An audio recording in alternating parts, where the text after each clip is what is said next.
Hey guys, it's Austin from Know Your Music, and I've got another review for you today. Today we're going to be looking at an album from, well geez, I don't even remember now, 1993, Ripe Old Age. Classic though, something that sold right around 8 million copies here in the US, and so I figure this one deserves a review because a lot of people have heard it and maybe don't remember what exactly is on here, but we're looking at the Counting Crows, August and Everything After. And we'll start off musically with this one. You're going to have up to 3 guitar players at any point in time working on this album, so you might expect something kind of heavy. Actually, what we're looking at really is a sort of a low-key alternative rock, rock and roll, blues, a little bit of folk rock in there, a little bit, that kind of stuff. Nothing heavy, nothing hard really even. There are some guitar solos in the songs, nothing ear-piercing or grating or anything like that. It's actually very clean musically all the way around. The beats are not thumping. They're very, what's a word you might want to use here? They're like, I don't know, they're kind of relaxing actually. The whole album is actually quite mellow for a rock album, and it's just musically all the way around. Every song on here, every track would be something that's really easy to listen to, easy on the ears, that sort of thing. Lyrically, we'll kind of take you through each track here. Around here, the first track, kind of melancholy, a little bit sad, a little bit sort of depressing. There is a, there's no bad language in it at all.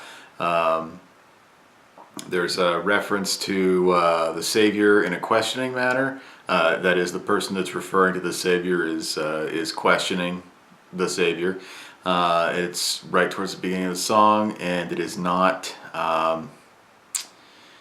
it's not demeaning in any way or anything like that.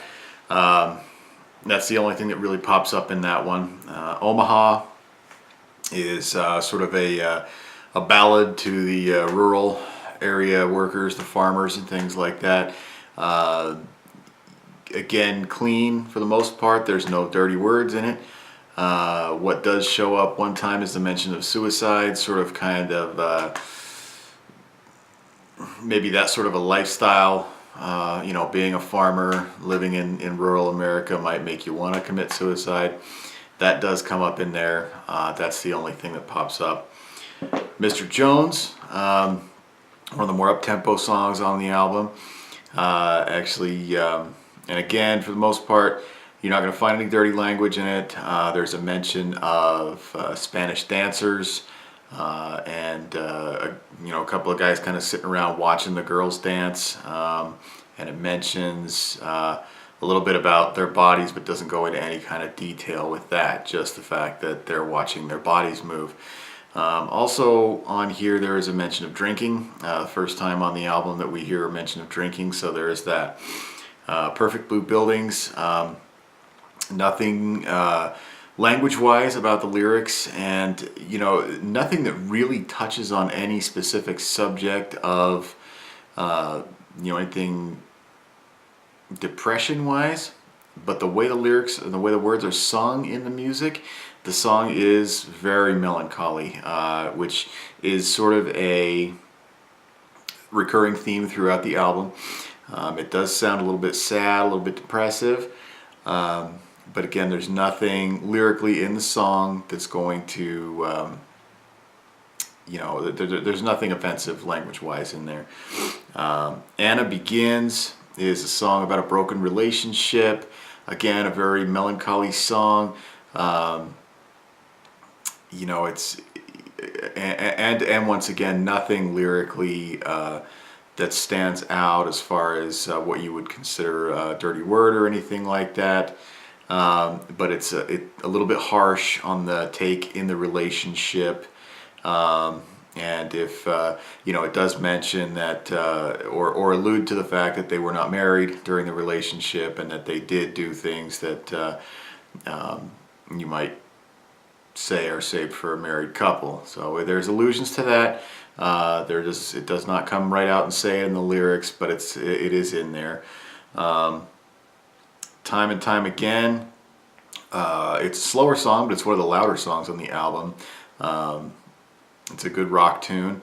Again, you get the sense that it's a little bit depressing, but not in a lyrical way. Again, it's just kind of the way that the words are sung. There's not really anything in the song language-wise that doesn't allude to anything bad or anything like that. So, that's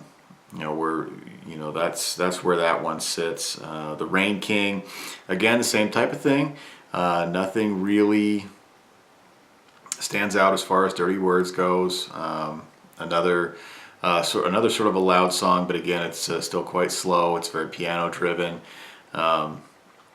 Sullivan Street, the next track on here, and pretty much with Ghost Train, Raining in Baltimore, and A Murder of One, we're all pretty much going to get the same thing. We're not having any dirty words in there. There's not any outright talk of sex or drinking or drugs or anything like that. However, they are, again, sort of sad songs. The singer for the band, Adam Duritz, when they were writing for this, whether he was pulling from his own relationships or pulling from stories of people that he had heard, you could definitely tell that what he was going for here was a ballad in the true sense of the word throughout the entire album. He was definitely a balladeer at the time that the words were written and that the melodies for the vocals were written for this album.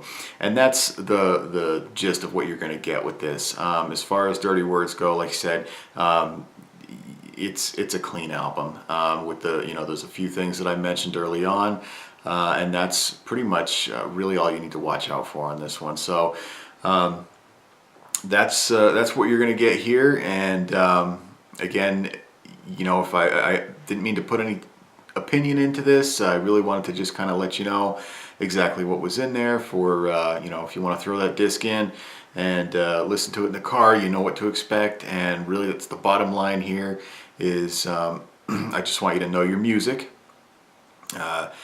Again, throw some requests my way. You can put them down in the comments in the video.